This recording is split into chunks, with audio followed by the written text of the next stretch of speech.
Hello and welcome to this edition of MBC News. Anyone can train a dog to sit or roll over, but it takes special coaching and a lot of time to train an ordinary dog into a service dog. Reporter Shannon McCalmont has the story. You may describe your dogs as being cute, cuddly, and playful, but freshman Julia Dilly's pup can add one more trait to that list. With the help of an organization called Circletail, the Dillys foster and train dogs to hopefully one day become service dogs to help deaf people. It's not very common to see a dog walking around the store with you, but Dilly is used to the attention that her and her service dog in training attract. When we're in the store, they ask, why we have the dog, and they always want to, come up and pet it, but they can't because it's a service dog. And when I tell people we train service dogs, they're usually confused because, they don't think of that as being something that's a really difficult task, but it does take a lot of work. All attention aside, the work that the Dillys, with the help of dog training organization Circletail and executive director Marlis Staley, put into these pups can change people's lives for the better. I think the way that they change their lives is that they become an extension of themselves. So somebody in a wheelchair, they become their legs. They can walk over, pick up the remote and bring it to them where they can't do that themselves. Or they can bend over and get the pen where the person can't do that. For a person with a hearing impairment, they become their ears. So they become an extension of them, and they help them in so many more ways too, through their companionship, their love, and their devotion to the person. It's all paws on deck when it comes to training these dogs, but the outcome is worth it for the hearing impaired because they get a new best friend that can also help them through their everyday lives. I'm Shannon McCalmont, MBC News. We all know that Sycamore is our biggest rival, but what do they really think of Mason? Reporters Serena Klein and Sam DeGroff have stepped on that forbidden territory to find out. All right, Comets, listen up. We are standing where no Comet has willingly stood before. We're in the student parking lot at Sycamore High School. We're going to ask the Sycamore students what they really think about Mason kids. The buses are pulling in now, and it's going to be good. Let's hear what the A's have to say. It's a rivalry between Sycamore and Mason, but it's a friendly rivalry. Cocky, I guess, because they think they're way better than us. Mean people. The football players look like thumbs. A good match for Sycamore. Ew.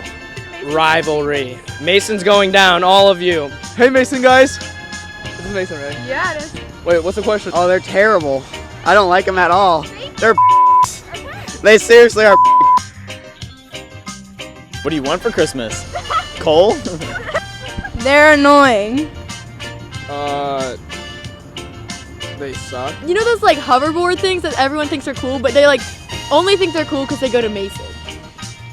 Good football team. I don't like Mason. Point blank period, I don't like Mason. Y'all talk stuff and I just don't like you. Smart. So y'all go to Mason? Yeah. And you're on our Sycamore grounds? Yeah. I think they're going to be successful. Nothing personally against them. Yeah. No. I mean, we're both high school students. We both have the same problems. Got to get up early, ACTs, tests. We're all in it together. It sucks. Wow, Sam, it feels good to be home. It really does. We had a lot of fun at Sycamore, and we want to thank everyone over there for allowing us to poke some fun at ourselves. It's clear that the Comets and the A's have a rivalry, but Sycamore said it best. We're all high school students going through the same problems. So whether the A's think that we're going to be successful or that we look like thumbs, the rivalry's friendly. I'm Serena Klein. I'm Sam DeGroff. MBC News. All cultures have their differences, but one thing we have in common is our love for food, which was recently celebrated at the Taste of Mason. Reporter Katherine Geiger has the story. The 9th annual Taste of Mason brings together some of our most loved restaurants with a few of the many cultural talents that Mason has to offer. Whether it's Soho or a Mexican folkloric dance, the Taste of Mason has a way of unifying our community. According to MCee MaryLee Vennemeyer, the Taste of Mason is a great annual tradition. I think the Taste of Mason really contributes to our community because it brings us all together. And this is such a great evening of celebration. And it's neat that, you sit down to eat and maybe you sit with some people you didn't know and you make those connections and you learn about your neighbors and you learn about others in the community. You get to try different food and different offerings that maybe you didn't know about. And you're like, oh, I loved that restaurant. And then you get to carry that with you for the rest of the year. With the help of ethnic performances and lots of food, this event highlights the diversity in our neighborhood. According to Alphorn player Christina Martiche, the Taste of Mason is a unique way to share her culture. Well, Mason already has a lot of diversity, but when I saw last year's repertoire and program, I thought, well, this might be a good opportunity for our group to contribute and bring something yet also is different. The Taste of Mason is dedicated to bringing some of Mason's colorful heritage to life. Through the combination of diverse talent and food, the Taste of Mason serves to show our city the many traditions that it has to offer.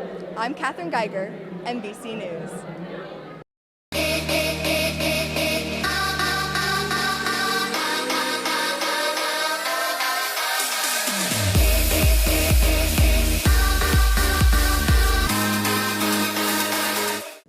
We have watched her thrive in her 4 years as a tremendous athlete, but in her last year of high school basketball, senior Lauren Van Clunen scored her 1,000th point. Here's reporter Colin Ekafy with the story.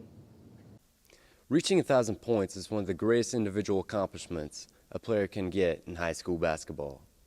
It's so rare that less than 10 players in Mason girls basketball history have accomplished the feat. But senior center Lauren Van Clunen is putting her name down with the rest of the Comet greats in the 1,000-point club.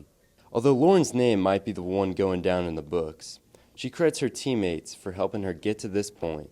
I feel like it's not only my accomplishment, but it's other people's as well, because if it wasn't for a lot of the girls, I wouldn't have been able to do this. I mean, Jalen having over 300 assists, I mean, that's partly her. I mean, she can enjoy this one too for me as well. I mean, it's just an overall good accomplishment because, I mean, it's very few have done it. It's very rare, but I'll give it to my teammates as well. Women's varsity head coach Rob Matula says he will remember Lauren not for her scoring abilities, but for her great leadership on and off the court. I think that that's probably the biggest thing that she's done, is that she has become, one of, or if not the best leader that I've had, I think, since being back here at Mason with the girls.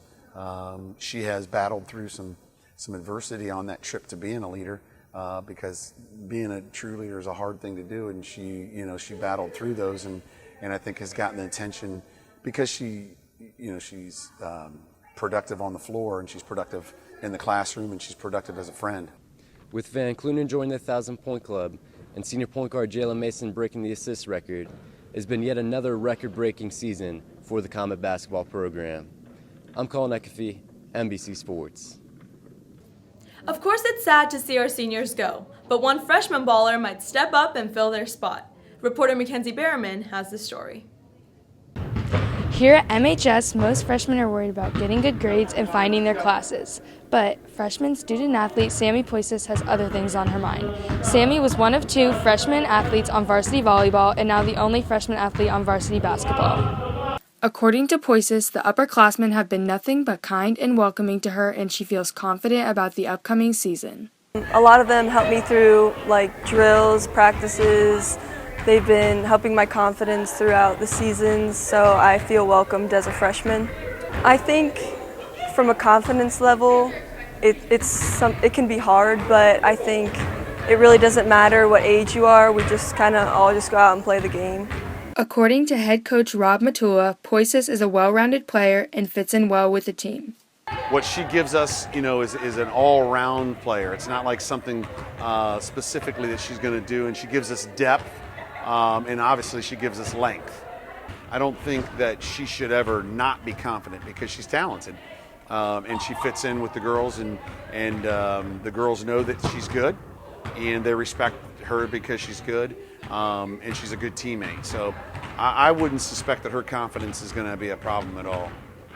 Not all middle school stars shine as bright in high school, but in Sammy's case, being a freshman doesn't affect her level of play or love for the game. I'm Mackenzie Berriman, NBC Sports. Every kid who picks up a basketball dreams of knocking down a buzzer beater. Thomas Mariner shares a story of a player who realized his dream. Poises to Schreider. Schreider chucks it up, and he makes it in! Pierce Schreider wins the game for the Comets! Schreider He chucks it up from just inside the three-point line, and the Comets have rushed the floor. Cameron Schreider wins the game. Every basketball player dreams of hitting a buzzer beater. Some players do, but a much smaller group of players can say that they've hit a game-winning buzzer beater that went down as a part of Mason basketball history. But on January 15th, Mason boys varsity basketball forward Cameron Schreider hit a fadeaway shot as the buzzer sounded to give the Comets a 35-33 lead with all zeros on the clock.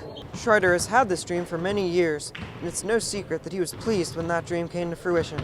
I mean, I've dreamt of hitting a buzzer beater like that since I was little. It was crazy in front of all those people. A big GMC game like that is big. When the shot went in, I really didn't know what to think. I was just so overwhelmed by everybody running at me, my teammates, student section. My emotions were everywhere.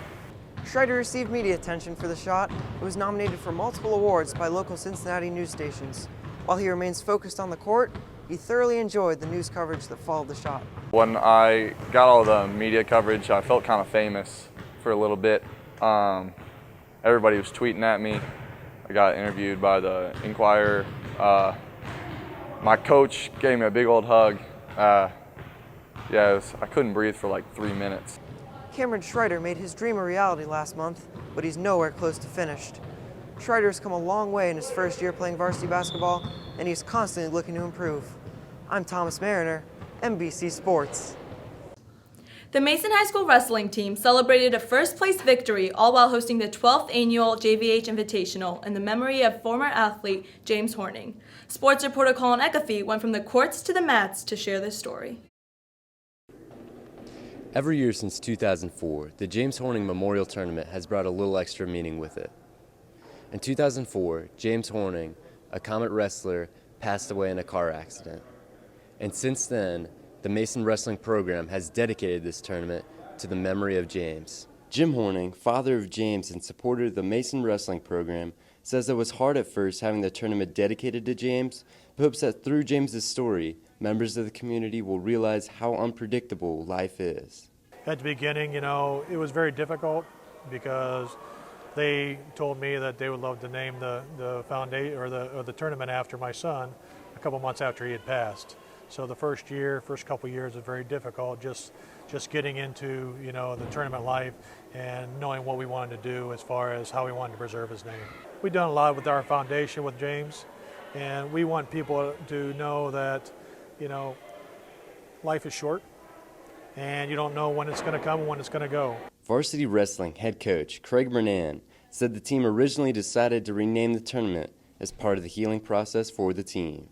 It was originally called the Mason Invitational up till 2004, and then and when we had that tragedy, that class 2004, it was the 2005 graduating class when it came around. That was going into the season. They wanted to do something special, and we kind of brainstormed with the kids, and it's kind of honestly part of the healing process. Varsity wrestler Jack Stein believes that being able to wrestle for a purpose is the most rewarding part of the tournament.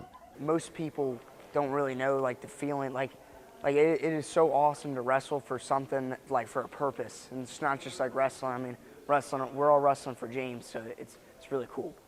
Although the tournament gives Comet wrestlers a chance to compete with some of the best competition in the state, the meaning behind this tournament goes far beyond the mat. I'm Colin Ecafee, MBC Sports.